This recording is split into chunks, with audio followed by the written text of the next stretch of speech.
अगर आपने अभी तक नहीं किया है दिव्यांग जगत को ज्वाइन, तो आज ही बने दिव्यांग जगत के सदस्य। आपको मिलेगा दिव्यांग जगत का कार्ड, दिव्यांग जगत की दीवार घड़ी और दिव्यांग जगत की तरफ से साल भर तक अखबार, केवल मात्र 550 रुपये में। आप व्हाट्सएप पर हमें हाई का मैसेज करिए, आपको दिव्यांग जगत की सदस्यता मिलेगी। बनिए दिव्यांग जगत के सदस्य आज ही और जुड़िए दिव्यांग जगत के साथ। राजस्थान में विधानसभा चुनावों को लेकर के सरगर्मियां काफी तेज हो गई है। ऐसे में आज हमारे साथ बात करने के लिए तैयार हैं भाजपा जिला प्रवक्ता बूंदी से अनिल जैन तालेड़ा। अनिल जैन तालेड़ा से जानेंगे कि वर्तमान में विपक्ष की भूमिका में भारतीय जनता पार्टी ने किस तरह से अपना किरदार निभाया है। स्वागत है भाई साहब आपका।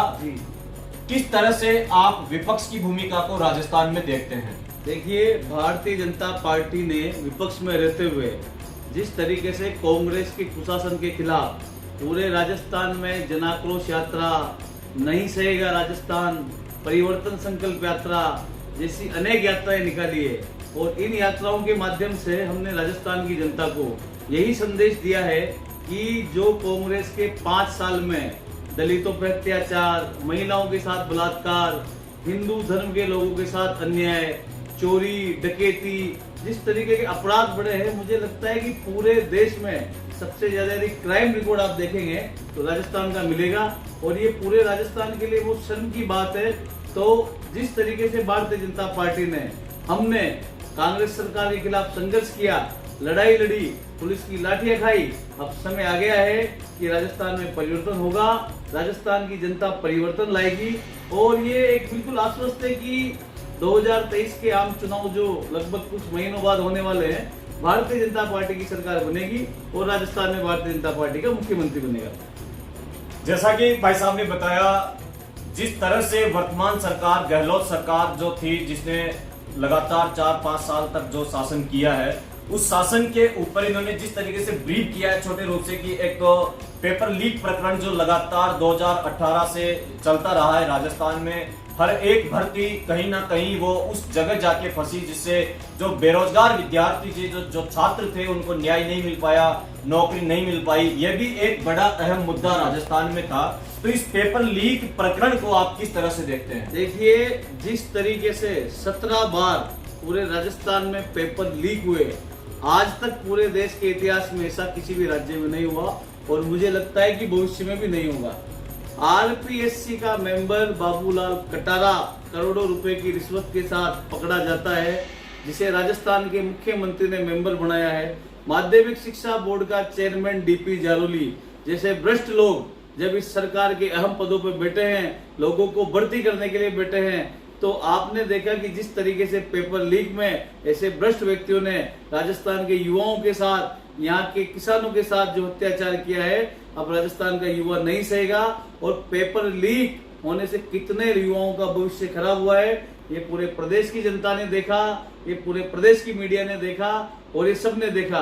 तो अब समय आ गया है कि इस पेपर लीक से परेशान युवा भारतीय जनता पार्टी को सपोर्ट करेगा, भारतीय जनता पार्टी को वोट करेगा और इस कुशासन का अंत करके भाजपा की सरकार बनाएगा। अनिल जी, जैसा एक समय राजस्थान में ऐसा भी आया था कि सचिन पायलट और अशोक गहलोत आपस में, इन दोनों के बीच में इतनी खींचतान चली थी कि 2.5-3 साल तक तो सरकार यही समझ नहीं पा रही थी कि सरकार चल भी रही है या नहीं। इस मुद्दे पर आप क्या कहना चाहेंगे? देखिए, वैसे तो ये कांग्रेस का आपसी मामला है, लेकिन जिस तरीके से पूरे प्रदेश की जनता ने देखा कि राजस्थान के विधायक 35 दिन तक जैसलमेर की लग्जरी रिसोर्ट में रहे, ऐसी कमरों में रहे, जब प्रदेश में कोरोना काल था, प्रदेश का नागरिक कोरोना की बीमारी से ग्रस्त था, जहां देश का प्रधानमंत्री देश के नागरिकों को कोरोना के टीके मुफ्त में लगा रखा था, ऐसे समय में राजस्थान के विधायक और राजस्थान की सरकार जैसलमेर की लग्जरी एसी होटल में थी। तो मुझे लगता है कि ऐसे लोगों से कुछ उम्मीद नहीं कर सकते कि जब राजस्थान की जनता जन्म मृत्यु से खेल रही हो और ऐसी स्थिति में राजस्थान के विधायक, राजस्थान के मंत्री और मुख्यमंत्री लग्जरी होटलों में रहे, तो ये पूरे प्रदेश की जनता ने देखा है। रही बात सचिन पायलट की, तो जिस तरीके से सचिन पायलट और गहलोत जी का मुझे लगता है आपस में विवाद है, ये बिल्कुल खत्म होने की स्थिति में नहीं है। ये विवाद चलता रहेगा और इनकी आपसी फूट मनोबल से पूरे प्रदेश का नुकसान हुआ, पूरे प्रदेश की जनता का नुकसान हुआ। कांग्रेस का हर विधायक अरबपति की सूची में आ रहा है। भ्रष्टाचार जिस तरीके से उन विधायकों ने किया है, पूरे के पूरे विधायक मुख्यमंत्री बन के बैठे हुए हैं। तो अब समय आ गया है कि राजस्थान की जनता इस चीज को समझेगी और निश्चित रूप से भारतीय जनता पार्टी की सरकार बनेगी। अनिल जी, आप विगत कई वर्षों से बूंदी क्षेत्र से अपने क्षेत्र के कार्यकर्ताओं के लिए, क्षेत्र की जनता के लिए लगातार संघर्ष कर रहे हैं और इस बार देखा जा रहा है कि आप भी बूंदी विधानसभा से एमएलए की तैयारी कर रहे हैं, तो इस पर क्या कहना चाहेंगे आप? क्या मैं आपका टिकट फाइनल समझूं? देखिए, भारतीय जनता पार्टी एक कार्यकर्ता आधारित संगठन है और भारतीय जनता पार्टी में हर कार्यकर्ता नेता है और हर नेता कार्यकर्ता है। तो भारतीय जनता पार्टी एक अनुशासित पार्टी है। प्रदेश की कोर कमेटी होती है, राष्ट्रीय स्तर की कोर कमेटी होती है, जिला स्तर की कोर कमेटी होती है। मैंने कभी कहीं आवेदन नहीं किया। हमेशा मैंने 15 साल से लगातार पार्टी के साथ काम किया, संघर्ष में काम किया, विपक्ष में काम किया, लाठियां खाई, गरीबों के साथ लड़ाई लड़ी। गेहूं के लिए जहां खरीद केंद्रों पर लोगों से अवैध पैसे लिए जाते थे, उनके लिए हमने लड़ाई लड़ी। पिछले 3 महीने से प्रदेश में ट्रांसफार्मर की समस्या है, बिजली विभाग को लेकर धरने दिए। तो भारतीय जनता पार्टी को लगेगा कि मैं बूंदी से चुनाव लड़ने के लिए अनुकूल हूं, तो निश्चित रूप से मेरा सौभाग्य होगा और मैं पार्टी के कार्यकर्ता की तरह हमेशा काम करता आया हूं, काम करता रहूंगा और पार्टी में हमेशा पार्टी की सेवा करूंगा। अनिल जी, मेरा अंतिम सवाल आपसे यह है, अभी हाल ही में संसद के दोनों सदनों में पास हुए बिल, नारी शक्ति वंदन अधिनियम जो पास हुआ है, इससे हिंदुस्तान की नारियां बहुत सशक्त रूप से मजबूत हुई है, उस पर क्या कहना चाहेंगे आप? देखिए, ये पूरे देश के इतिहास में जो नारी शक्ति वंदन अधिनियम पास हुआ, ये देश के इतिहास में स्वर्णिम अक्षरों में लिखा जाएगा। जिस तरीके से माननीय प्रधानमंत्री जी ने संसद का विशेष सत्र बुलाकर नारी शक्ति को जो आरक्षण दिया है और राजनीति में 33% आरक्षण जो दिया है, मुझे लगता है कि पूरे देश की महिलाओं के लिए सम्मान की बात है। और जहां एक और कांग्रेस कह रही है हमने ये किया, हमने वो किया, जिस पार्टी की राष्ट्रीय अध्यक्ष सोनिया गांधी एक महिला वर्षों तक रही, तो जब आपने नहीं सोचा, जब आपकी सरकार थी और जब आज देश का प्रधानमंत्री, देश का बेटा माननीय नरेंद्र मोदी इस बिल को लेके आया, तो कांग्रेस के लोग इस पर अफवाह फैला रहे हैं, लेकिन ऐसा नहीं है। देश की माताएं बहनें समझ चुकी है और ये बिल निश्चित रूप से देश की महिलाओं के लिए वरदान साबित होगा।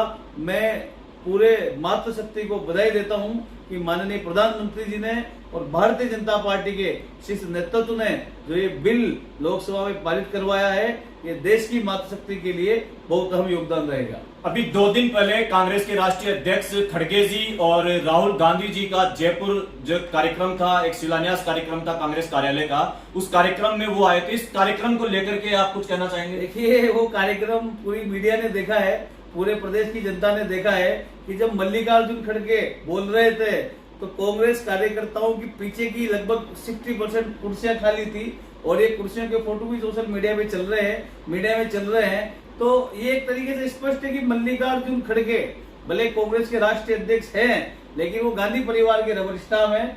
उनको मुझे नहीं लगता कि कांग्रेस पार्टी का कोई पदाधिकारी भी राष्ट्रीय अध्यक्ष मानता होगा और उनको सुनना चाहता है। तो जो हालत खराब हुई है, जब एक राहुल गांधी और कांग्रेस पार्टी के राष्ट्रीय अध्यक्ष जयपुर में रहे और कुर्सियां खाली रहे, आप कुछ समझ लीजिए कि राजस्थान की जनता क्या चाहती है। अनिल जी, आप परिवर्तन यात्रा में पूरी तरह से प्रदेश में रहे हैं, तो क्या रुख लगता है आपको? परिवर्तन यात्रा के माध्यम से जनता का क्या रुख देखने को मिला? देखिए, जिस तरीके से परिवर्तन यात्राएं पूरे प्रदेश में निकली, रात के 1-1 बजे तक, 2-2 बजे तक प्रदेश की जनता ने पूरा सिरमौर वंदन करके परिवर्तन यात्रा में मौजूद नेताओं को, कार्यकर्ताओं को आशीर्वाद दिया। रात को 2-2 बजे तक लोग स्वागत में डटे रहे, भरी बारिश में लोग स्वागत में खड़े रहे। तो निश्चित रूप से सत्ता का परिवर्तन है, जनमानस की भावना है, आम जनता की भावना है, परिवर्तन होना चाहिए और परिवर्तन जरूर होगा। राजस्थान में भारतीय जनता पार्टी की सरकार बनेगी। धन्यवाद अनिल जी। ये थे हमारे साथ एडवोकेट अनिल जैन तालेड़ा, बूंदी से भारतीय जनता पार्टी के प्रवक्ता हैं। लगातार 15 वर्षों से अपने क्षेत्र के लिए संघर्ष कर रहे हैं और इस बार राजस्थान के विधानसभा चुनावों में ये भी तैयारी के साथ पूरी तरह से सक्रिय हैं। अब देखना यह है कि भारतीय जनता पार्टी इनको टिकट देती है या ये नहीं। उसके बावजूद भी इन्होंने कहा है कि मैं संगठन के लिए जीता हूं, संगठन के लिए जीता रहूंगा और मेरा कर्म ही प्रधान है। बहुत बहुत धन्यवाद अनिल जी दिव्यांग जगत से बात करने के लिए। बिल्कुल, बहुत बहुत धन्यवाद।